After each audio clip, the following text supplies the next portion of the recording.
First up, we have Andy Vosko. Andy is an associate provost, right over here to my left, and director of the Transdisciplinary Studies program at Claremont Graduate University, as well as director of the Office of Consortial Academic Collaborations for the Claremont Colleges. He earned his PhD in neuroscience from UCLA, but has studied across disciplinary boundaries throughout his education. His scholarly interests include biomedical, interprofessional, and transdisciplinary education, art science integration, medical humanities, gender and sexual minority healthcare, and neurobehavioral sleep medicine.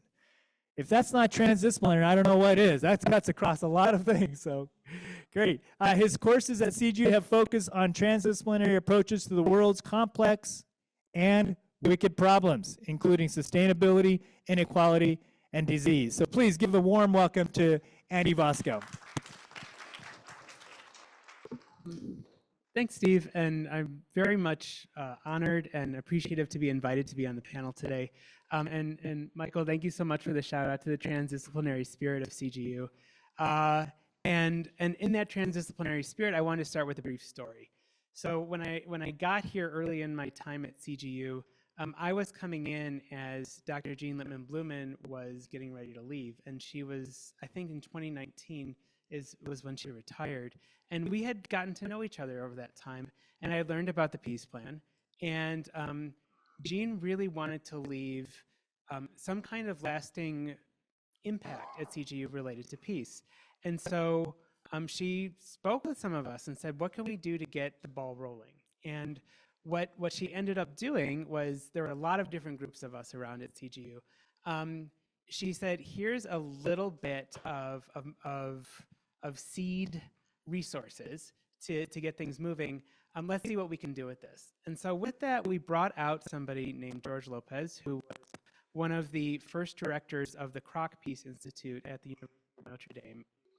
Kind of pushed us through some things. And he brought myself and our now provost, Michelle Bly, we were both at different points at that point, to Peace Camp for a week at Notre Dame. And at Peace Camp, we were with people who were from all over the world. There were folks that were trying to create a reunified Korea. There were folks that were trying to help war-torn cities in the Philippines. There were folks from Indonesia. There were folks from every continent, every kind of imaginable scenario, every level. And Michelle and I were trying to create a peace program for CGU. And one of the things that we learned really quickly is that peace isn't just peace. It doesn't exist by itself. Peace is something that you have to think of as a part of a system. It fits with a lot of other concepts, and every concept that you don't think about with peace, you risk making peace not happen. So if you just think about peace without justice, you're not going to have peace. If you don't think about peace, if you think about peace without striving, it's not going to happen. So Michelle and I thought of, well, instead of just creating a peace program, what if we think about a network? Different ways to create peace, different people who are connected to peace, because you can't get everything all within one working title. And so we came up with this idea of a network for peace based on the transdisciplinary spirit of CGU, and it was really well received by everybody studying peace around the globe. They thought it was such a fantastic idea. We were very excited about the whole idea too. And we came up with this concept where we even had a tagline of waging peace in the world, because oftentimes we don't think about it that way. Now, you might all remember what happened in 2019 shortly thereafter.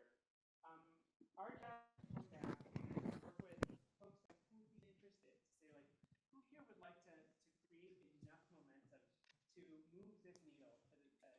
And the real stop there was our ability to get the inertia going of people who could help us invest in those resources. And then the pandemic hit. Like, it was just so clear a stop to the world. And we've seen where that's taken us, a very destabilizing moment. So I want to start with that story to say that CGU has been a believer in this for a while. Excuse me, maybe sound is not coming through. Oh, sure. Can I refresh the microphone? Let me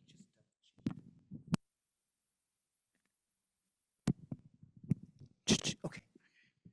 I feel like I'm in a Formula One race. I just had the pit crew. Is this better? Okay, sorry about that. It was a lack of resources. We didn't have the appropriate investment to really scale this up to where we wanted it to go. The pandemic hit, everything stopped. So then what was the way that we were going to continue thinking about this when we were able to start thinking about this again? And that's where it brings us today. So I want us to hold that thought. Can I advance to the next slide, please? So one of the things that's really useful about a transdisciplinary approach to a problem is that transdisciplinary problems are wicked. You know from the beginning that they're complex. Peace is complex. This isn't something with a three-step solution to get there, otherwise we would have done it a long time ago. We got to kind of think about it with that kind of respect. So I'll ask everybody for like 5 seconds to close their eyes and think, what does quintessential peace look like to them? Chances are it looks different to everybody. It goes back to the elephant parable. A lot of us have been shaped by the ideas of a utopian peace, but that's not really what peace is either.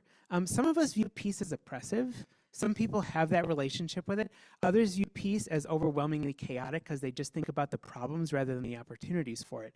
But each of us has what we call in causal layered analysis a way of looking down to these very deep representations that are embedded in our minds that then dictate how we creatively think about solutions to those problems. So we have a filter over us that then predicts how we're going to approach that problem. And if we think of peace as chaos, or if we think of peace as utopia, we're going to act that way when we're trying to enact peace.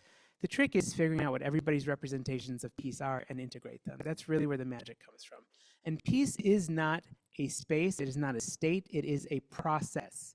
It is something that you have to keep investing in, and it's something that you have to keep working towards. So that's the first point, it's complex and it's a process.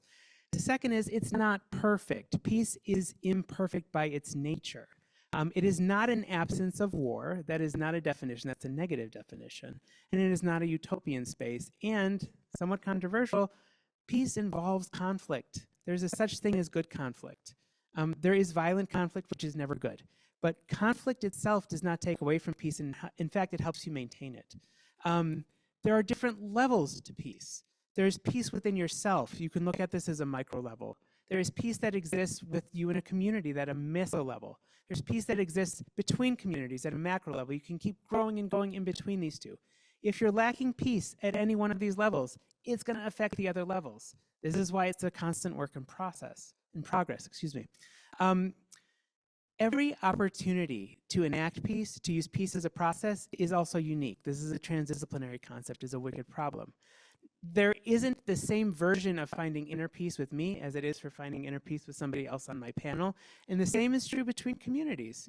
There are different ways that you have to approach peace each time. And the last, and I want to go back to Steve's slides, which I thought were really awesome. The elephant story and the Margaret Mead quote. They both relate to my last point, that peace is really a point about relationships and coexistence and living together. That's really what it boils down to.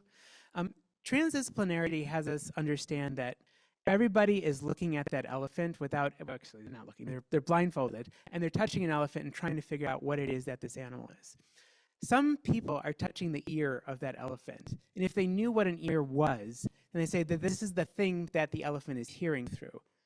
But when we're looking at this as an audience, we know that thing is an elephant, and we have a story about how that must all work together. But the truth is, there's a lot we don't know.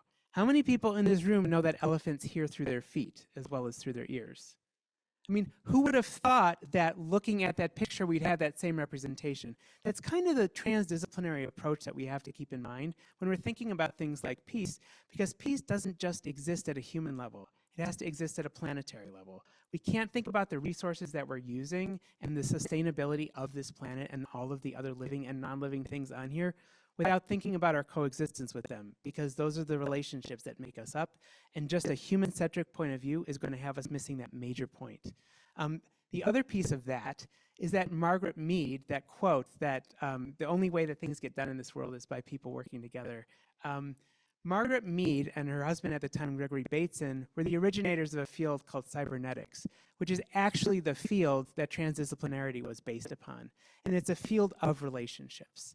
And so if we remember that everything that we're doing here is really, really boiled down to all of the micro, meso, and macro relationships that we have in our lives, and keep that in mind as a consistent focus, that's how we should begin to approach peace.